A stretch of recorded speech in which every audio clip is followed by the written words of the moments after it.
All right. Hello. My name is Anthony Noguera from Nvidia. So Nvidia, as some of you know, invented the GPU or graphics processing unit, which allowed video games to have outstanding images. So founded in 1993, with headquarters in Santa Clara, we now have about 20,000 employees, two-thirds of which are engineers.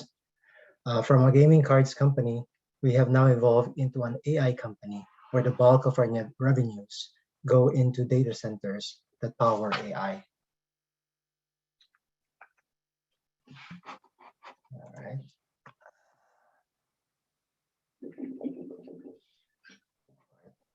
Here you can see the breadth of NVIDIA's business. NVIDIA has been experiencing exponential revenue growth and their diversification in our product portfolio.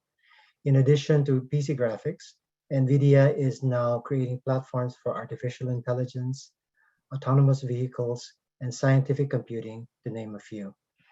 From the inventor of the GPU, NVIDIA has evolved into boards, systems, data centers, and software and services offering company.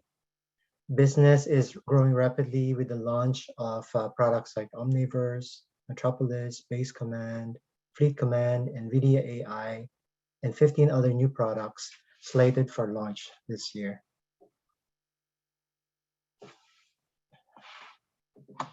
Now, let me walk you through our supply network and planning flows.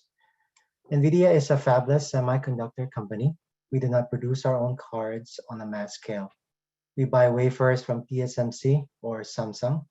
We then have the wafers sliced and diced into dies and then assembled into chips by our other subcon partners. We use a combination of SAP APO and external operations research solvers to optimize our wafer starts, chip assembly and test starts, and decide on an optimal mix of selling chips or building them into boards and selling boards, or building them into systems and selling systems. We also have a pretty elaborate finished goods distribution flow once they are shipped to our Hong Kong warehouse and distribution centers. We get pretty decent sales out and sell-through information from our partners, and activations data come directly from the devices. Using SAP IBP and a handful of other forecasting tools, we forecast our sell-in and calculate a requested build plan that drives our backend production flow. All right, now let's talk about our current state and our challenges. So we have a monthly forecasting cycle that starts with the regional planners across the globe providing a bottoms-up forecast. Our corporate business units, we have about 12 to 14 different business units.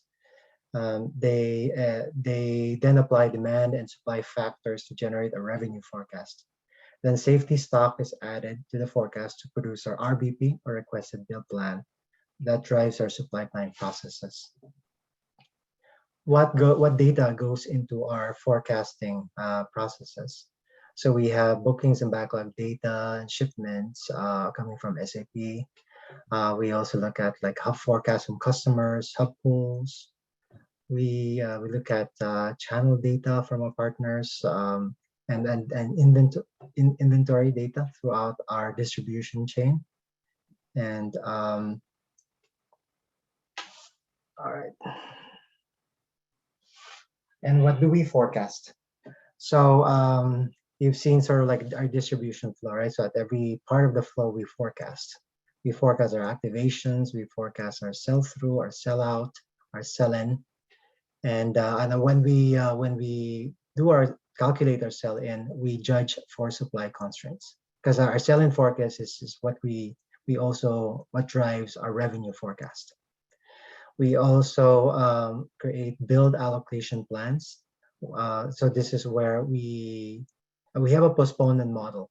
So we build our pre-finished goods to our forecast, to our requested build plan, and then we also create a build allocation plan that maximizes the allocation of pre-finished goods to finished goods to maximize our revenue. And finally, we also forecast a revenue plan. All right, now let's talk about our challenges. So although we have the pockets of forecast automation among our different business units, for the most part, our forecasting is mostly judgment based. And now that we are having our SKU count increase, our demand planners are having difficulty scaling to the growing number of our GPUs. And also, as our forecast from cycle to cycle account for some constrained supplies, in this semiconductor constrained environment, our planners have a difficulty in sort of like going from cycle to cycle, like accounting for these supply constraints.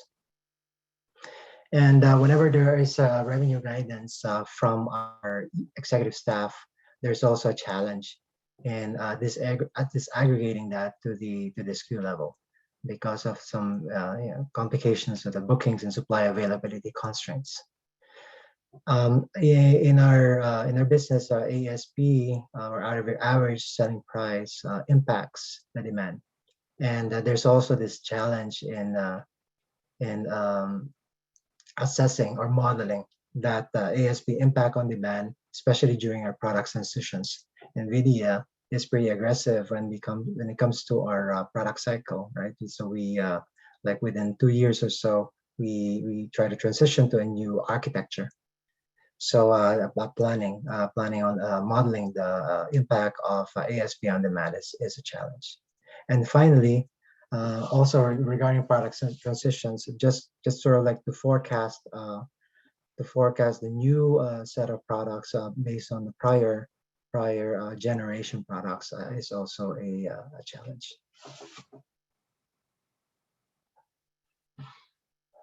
Right. So back in January this year, we felt the need to explore the capabilities of SAP IBP Demand Sensing to improve our forecasting processes. So as I had worked very well with Ashutosh from GitaCloud in the past, I chose to work with him together with SAP on a demand sensing pilot co-innovation. Now let me turn to Ash to describe the good work that he has done for us.